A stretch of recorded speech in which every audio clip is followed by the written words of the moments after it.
বঙ্গোপসাগরে অবস্থানরত গভীর নিম্নচাপটি উত্তর পশ্চিম দিকে অগ্রসর ও ঘনীভূত হয়ে ঘূর্ণিঝড় ফিনজালে পরিণত হয়েছে।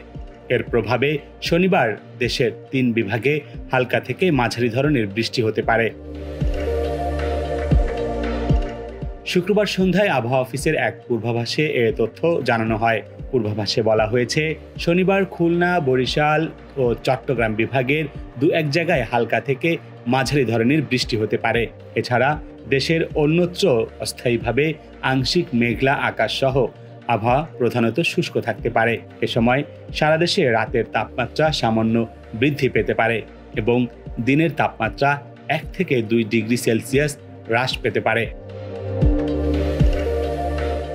আবহাওয়া অফিস থেকে জানানো হয়েছে, ঘূর্ণিঝড় ফিনজাল আগামীকাল দুপুরের দিকে ভারতের উত্তর তামিলনাড়ু উপকূল অতিক্রম করতে পারে। এর প্রভাবে আগামী শনি ও রোববার উপকূলীয় অঞ্চলে হালকা বৃষ্টি হতে পারে। ডিসেম্বরের শুরু থেকে ক্রমশ রাত ও দিনের তাপমাত্রা কমতে থাকবে।